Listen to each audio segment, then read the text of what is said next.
Hello student, welcome to my YouTube channel superior education point. तो सभी विद्यार्थी देखें, आज हम पढ़ेंगे गॉस की प्रमेय का अनुप्रयोग, जिसकी सहायता से अनंत लंबाई के रेखीय चालक तार के कारण विद्युत की तीव्रता। तो देखिए, आइए देखिए, समझिए और देखिए। यदि आपको क्वेश्चन समझ में आए, वीडियो अच्छा लगे तो वीडियो को लाइक और शेयर करें, चैनल को सब्सक्राइब करें, जिससे क्या आगे आने वाली वीडियो की नोटिफिकेशन आपको मिलती रहेगी। यदि आपको कोई दिक्कत आए, समझ में नहीं आए, किसी अन्य टॉपिक का वीडियो आपको चाहिए, समझना है, तो आप कमेंट में पूछ सकते हैं। चलो, क्वेश्चन क्या हमारा, गॉस की प्रमेय की सहायता से एक समान आवेशित अनंत लंबाई के सीधे रेखीय तार के कारण विद्युत क्षेत्र की तीव्रता ज्ञात कीजिए। अथवा दूसरे तरीके से आ सकता है क्वेश्चन, सिद्ध कीजिए कि विद्युत क्षेत्र की तीव्रता दूरी के व्युत्क्रमानुपाती होती है। चलो, इस क्वेश्चन के माध्यम से चित्र बनाएंगे या लाइनें लिखेंगे। तो उससे पहले क्वेश्चन में देखिए क्या है। एक तो इसमें गॉस की प्रमेय की सहायता लेनी है, दूसरा एक समान आवेशित अनंत लंबाई के सीधे रेखीय तार के कारण। तो एक चालक तार दिया, वो तार दिया, कैसा दिया, अनंत लंबाई का। ठीक है, तो सबसे पहले हम यहीं से स्टार्ट करते हैं। माना एक अनंत लंबाई का रेखीय चालक तार है, जिसका चित्र बना देते हैं, थोड़ा नीचे बना देते हैं। माना एक अनंत लंबाई का रेखीय चालक तार, इसकी लंबाई फिक्स नहीं है, कितना भी खींच सकते हैं। और आवेशित कह रहा है, तो जिस पर प्लस क्यू आवेश एक समान रूप से फैला है, जिस पर प्लस क्यू आवेश एक समान रूप से फैला है। आगे हम चलते हैं, क्या करें। माना इस तार से स्मॉल आर दूरी पर, कितनी दूरी पर, स्मॉल आर दूरी पर एक बिंदु P है, जिस पर हमें विद्युत क्षेत्र की तीव्रता ज्ञात करनी है। इस बिंदु P को घेरे हुए पृष्ठ का क्षेत्रफल ds है, जिस पर विद्युत क्षेत्र की तीव्रता की दिशा पृष्ठ के अनुदिश बाहर की तरफ होगी। अब देखिए आगे। अब इस तार को अक्ष मानकर स्मॉल एल लंबाई और आर त्रिज्या का एक बेलन खींचते हैं।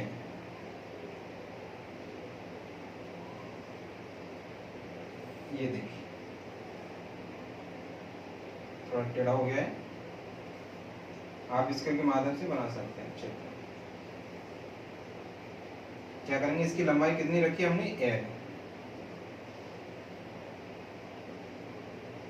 एल लंबाई और आर त्रिज्या, इसकी त्रिज्या कितनी ली है हमने, आर, जो यहाँ पे लिखी हुई है वही त्रिज्या है। ठीक है, एल लंबाई और स्मॉल आर त्रिज्या का एक बेलन खींचते हैं, जो बिंदु पी से होकर जाता है और गॉसीय पृष्ठ की तरह व्यवहार करता है।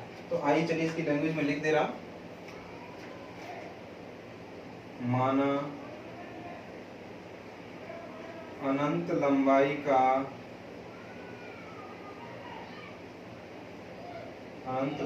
का एक सीधा, या कह सकते हैं रेखीय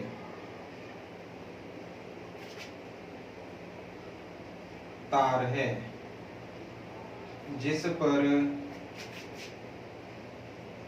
प्लस क्यू आवेश एक समान रूप से फैला है, एक समान रूप से फैला है। इस तार से आगे देखते जाइए, इस तार से स्मॉल आर दूरी पर एक बिंदु P है, जिस पर हमें विद्युत क्षेत्र की तीव्रता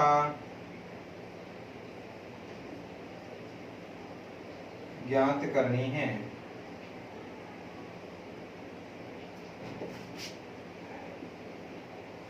इस बिंदु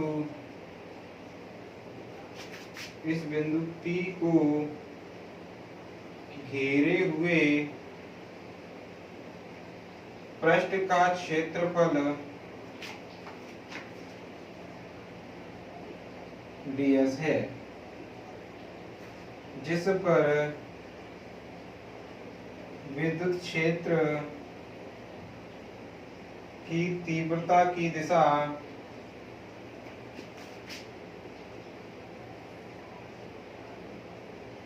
पृष्ठ के अनुदिश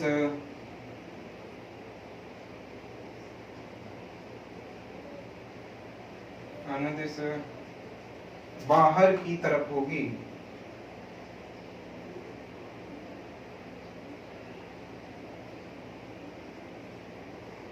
होगी। आइए चलिए देखते हैं एक बार, ठीक है। इसके बाद अभी और लिखेंगे 2 लाइन। माना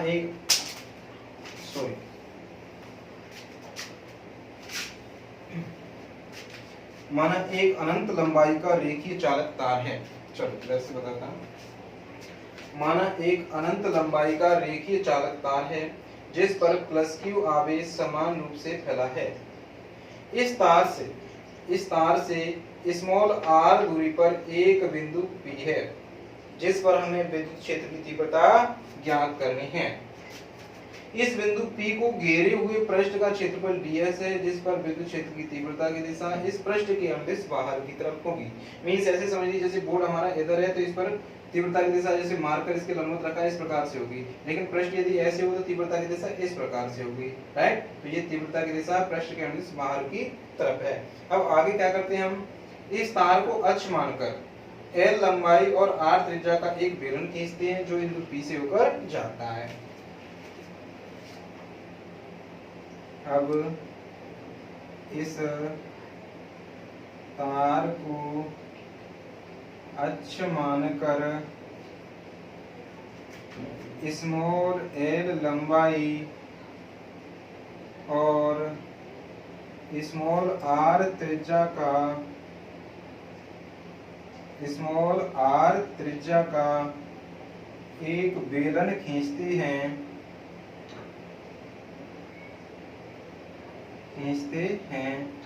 जो बिंदु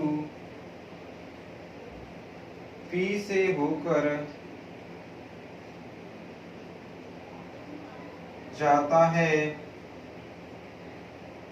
और गॉसीय पृष्ठ की तरह व्यवहार करता है। ठीक है, एक बार फिर मैं लैंग्वेज रिपीट कर रहा हूँ। जिन बच्चों ने नहीं लिख पाया है तो वो समझ लें और इसका स्क्रीनशॉट ले लें, लिख लें, फिर इसके बाद समझ लें। चलो, माना एक अनंत लंबाई का रेखीय चालक तार है या आवेशित तार है जिस पर प्लस क्यू आवेश समान रूप से फैला है। इस तार से स्मॉल r दूरी पर एक बिंदु P है जिस पर हमें विद्युत क्षेत्र की तीव्रता ज्ञात करनी है और इस बिंदु P को घेरे हुए पृष्ठ का क्षेत्रफल ds है जिस पर विद्युत क्षेत्र की तीव्रता की दिशा पृष्ठ के अनुदिश बाहर की तरफ है। ओके, अब क्या करते हैं, इस तार को अक्ष मानकर स्मॉल l लंबाई और r त्रिज्या का एक बेलन खींचते हैं जो बिंदु P से होकर जाता है और गॉसीय पृष्ठ की तरह व्यवहार करता है। आगे चलते हैं, ये लैंग्वेज हो गई हमारी। अब निकालेंगे छोटे पृष्ठ ds से गुजरने वाला विद्युत फ्लक्स। चलो मैं मिटा दूं इसको, लैंग्वेज लिख लियो, नहीं लिख पाई है, चित्र नहीं बना पाया तो आपका स्क्रीनशॉट ले लीजिए, फटाफट से मैं इसको साफ कर रहा हूँ।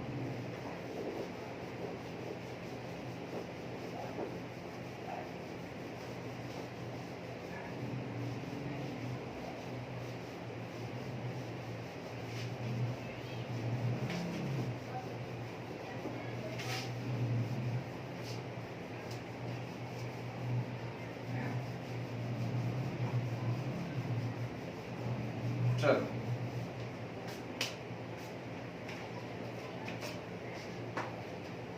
तब पृष्ठ ds से होकर,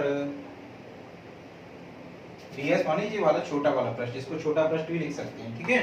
तब पृष्ठ ds से होकर गुजरने वाला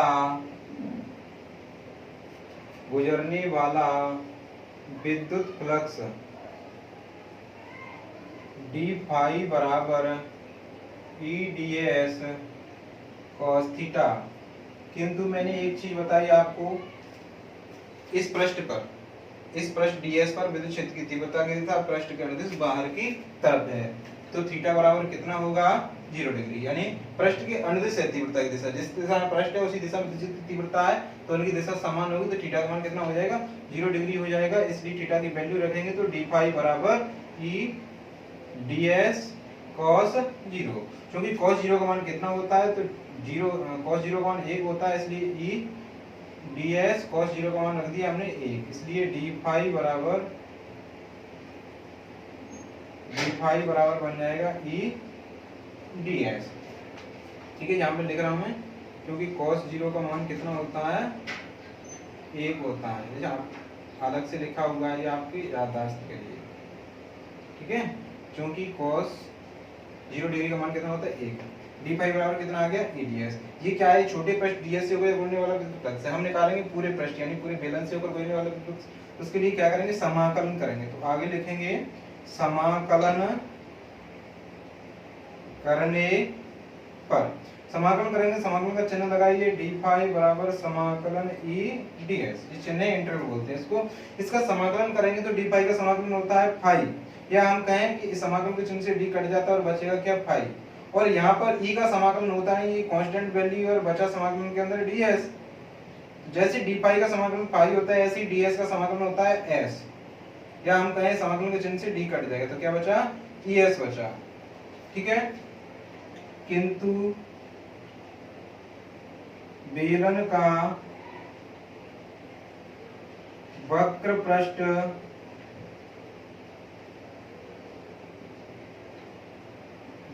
क्षेत्रफल S बराबर 2 पाई r l, इसलिए फाई बराबर e इंटू 2 पाई r l समीकरण नंबर 1। आगे चलते हैं, हम इसको मिटा रहा हूं, आपने लिख लिया होगा, नहीं लिखा हो तो लिख लेना। चलो आगे चलते हैं। किंतु गॉस की प्रमेय से, गॉस की प्रमेय क्या होती है, फाई बराबर 1/ε0 इंटू क्यू, और समीकरण नंबर 2। समीकरण 1 और 2 की तुलना करेंगे, तुलना करते हैं तो जो बराबर सेम पद होता है बिल्कुल देखने में उसको न लिखते हुए असमान पदों को एक दूसरे के बराबर में लिखते हैं। तो आ जाएगा e इंटू 2 पाई r l बराबर 1/ε0 इंटू क्यू।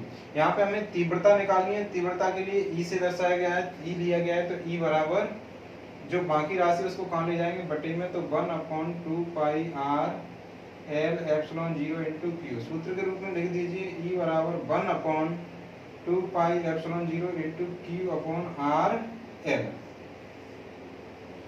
ठीक है। किंतु रेखीय आवेश घनत्व, किंतु रेखीय आवेश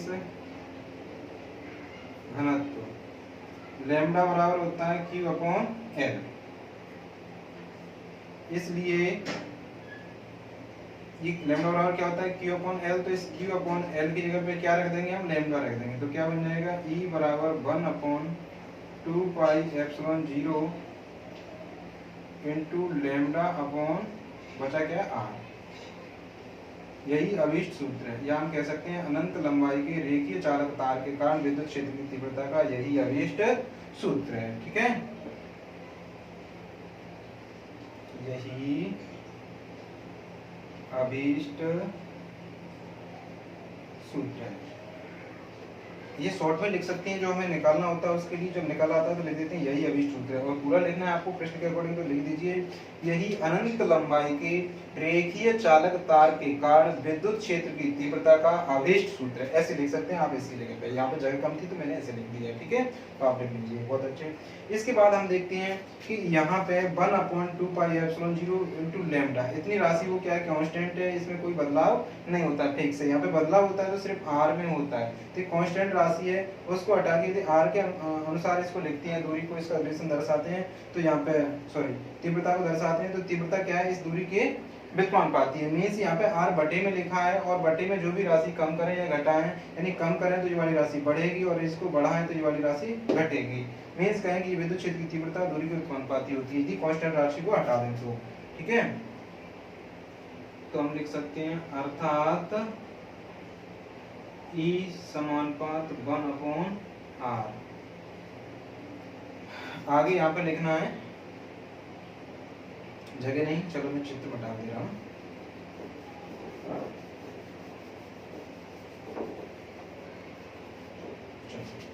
आगे क्या लिखना है, यहाँ पे ठीक है बेटा, यहाँ पे क्या लिखना है, तो इस प्रकार विद्युत क्षेत्र की तीव्रता दूरी के व्युत्क्रमानुपाती होती है शॉर्ट में, और ज्यादा लिखना है प्रश्न के अकॉर्डिंग तो ऐसे लिखेंगे, इस प्रकार अनंत लंबाई के रेखीय चालक तार के कारण विद्युत क्षेत्र की तीव्रता दूरी के व्युत्क्रमानुपाती होती है। ओके, इस प्रकार अनंत लंबाई के रेखीय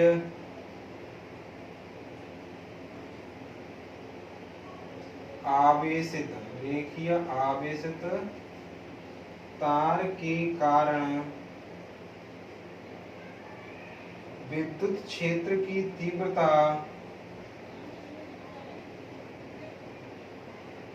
दूरी के व्युत्क्रमानुपाती होती है। ओके सभी स्टूडेंट, तो उम्मीद करता हूँ आपको क्वेश्चन समझ में आया होगा, अच्छा लगा हो। यदि कोई पॉइंट रह गया हो तो कमेंट करके आप पूछ सकते हैं, तो मैं आपको समझा सकता हूँ। यदि आपके लिए कोई अन्य टॉपिक पर वीडियो बनाना है तो आप कमेंट करके पूछें, तो मुझे अच्छा लगेगा, वीडियो बनाने में अच्छा लगता है, मन लगता है। चलो देखिए, यदि वीडियो आपको अच्छा लगा है, प्रश्न समझ में आया है, तो वीडियो को लाइक करें, शेयर करें और चैनल को सब्सक्राइब जरूर करें। और चैनल सब्सक्राइब बटन बगल में जो घंटी है उसको जरूर दबाएं, जिससे आगे अपलोड होने वाले वीडियो की नोटिफिकेशन आपको मिलती रहेगी। ओके, धन्यवाद।